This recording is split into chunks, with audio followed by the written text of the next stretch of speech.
What's up everyone, Hfox here, and today we've got some huge updates in the world of Smash Ultimate. Now, although I am filming this on April Fools, this is no joke. What you're about to hear is actually true, but I guess it is a little bit of a prank because I just got back from the dentist's office and the entire right side of my face is numb. We're talking about Kagaribi 13, which might just be the most stacked tournament in history. And a major controversy just got confirmed this morning involving one of Japan's top players, Hurt. So first off, let's talk numbers. Kagaribi 13 is going down this May in Japan, and it's absolutely massive. They upped the entrant cap from 2,048 players to 2,560 players. That's one of the largest brackets ever, not just in Smash Ultimate, but in Smash Bros. History.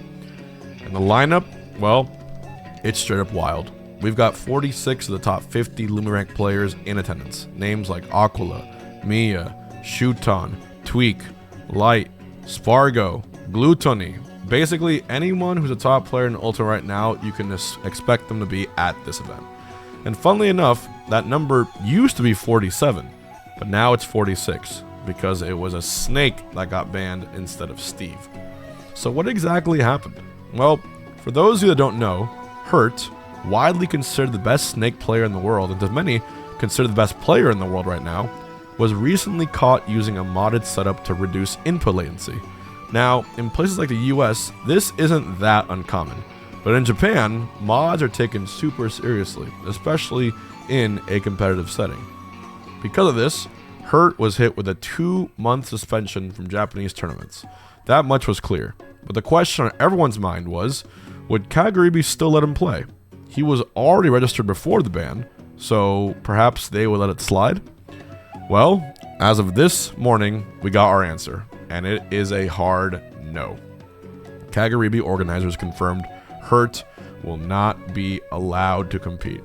Now, my personal thoughts on this decision is I would be completely against actually banning him, especially if he was already registered, specifically for the reason being that he didn't use a mod in a bracket match, at least not an in-person bracket match.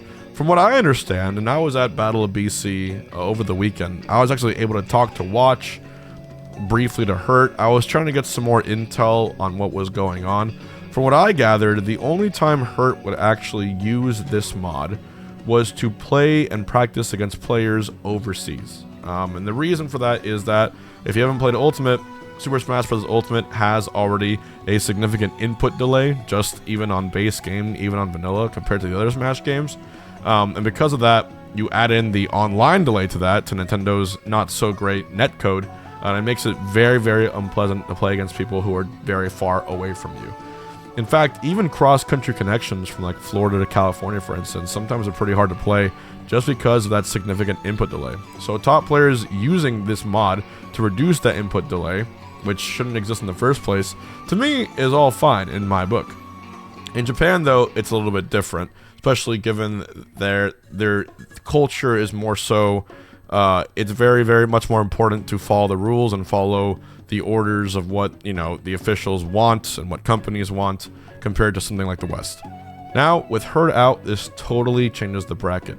He was one of the few players who can go toe-to-toe with top seeds and pull off big wins as he has with his eyes set on rank 1 in the world.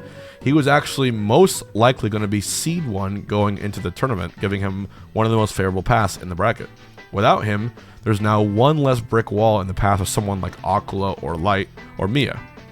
Snake mains are also definitely feeling this one. Hurt wasn't just a Snake, he was the Snake player. His pressure, his traps, his ledge play, the dude practically invented new ways to use grenades on the fly in any given tournament that you watched.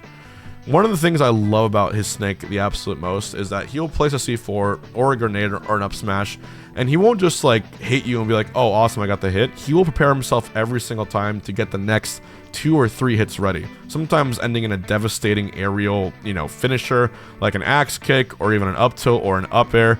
It's like he has a crystal ball and he can predict exactly which way the bomb's going to send you before it even explodes on you.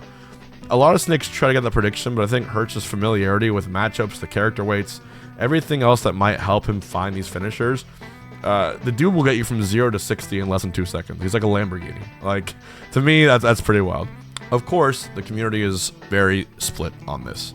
Some say the punishment is too harsh. After all, Hurt didn't cheat in a bracket match, he was just modding for lesser delay while he was practicing. Others think that TOs made the right call, and that consistency and enforcement matters, especially in Japan, where rule following is deeply ingrained in the scene. You have to imagine, compared to the States, compared to the West, our sentiment here is very, very different. I say that especially because of Melee. We use Slippy predominantly every single day as 99% of players' main form of practicing. Slippy gives us rollback and online for Melee, which did not exist for Melee when it was released in 2001. Not only that, it provides a framework for Melee to allow a bunch of other mods to exist. Mods like Uncle Punch, which let you practice and do replays and find combo routes, as well as mods that let you modify stages, characters, and kind of turn Melee into your own playground when it comes to making your ideal platform fighter. It's for that reason that Melee was able to exist and even flourish during the pandemic. Without mods, the community might not even be here today. So I think it was a necessary part of the game existing. Japan would view it as an evil, or necessary evil, or a not so necessary evil. I remember when I went to Japan 2 or 3 years ago, I asked them if anyone there played Slippy or played Melee, and it's like they looked at me like I was chanting a curse at them. It's like very, very frowned upon to use mods in Japan, even from the casual or competitive player base. It's a completely different culture. And once I was able to go to Japan and really experience that, the fact that Hurt got banned from Kagaribi doesn't surprise me. I wouldn't do it. I do not want him banned, and he would never be banned for that here in America, but I'm not surprised that they banned him given their view on these sorts of things. Even with all this drama, Kagaribi 13 is still looking absolutely nuts. Between the talent level, the bracket size, the global representation, this thing is going to be historic. We could see Akla versus Spargo, Light versus Mia, or a surprise run from a different Japanese sleeper. And hey, maybe this opens the door for someone new to break into the top 8. Without Hurt, that one spot is suddenly up for grabs. If you wanted to know my prediction, I thought Hurt was going to win the whole thing. He was one player who was able to prove they could win majors, both in America and Japan, consistently, regardless of who was thrown at him. With him out of the picture, I suppose it gives Spargo a way better chance of doing well, or Mia, but I think what's going to happen is that we're going to see a top 8 that is the most bizarre of all time. The more top 100 players you have in a bracket, the more chance you have of a random conflict causing an upset. Think about ultimate bracket, like that simulator with a bunch of marbles falling down a grid of pegs, and the marble can go left or right, and it creates sort of a normal distribution. Well, every time you have a matchup pairing go through bracket, it's a different chance for that marble to go left, being regular result, or right upset. And to me, it's a bunch of 50-50s, more or less, that can happen over and over and over. So we're going to see a very, very bizarre bracket.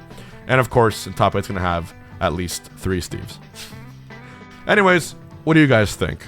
Was the Hurt ban justified? Should mods like this be more acceptable? Or do TOs need to stay strict? Don't forget to like, subscribe, and hit that notification bell so you don't miss any Smash updates. I'll be covering a Kagaribi watch party for 3 days straight, so make sure you stay tuned for that. And we'll watch the whole thing, make some bracket predictions, and have a good time. And I also do think that there's a really, really high chance Ultimate Deluxe gets announced very, very soon. So this might be one of the last big Super Majors ever, or Super Premieres ever, for Ultimate. Anyways, thanks for watching. I'll see you guys around.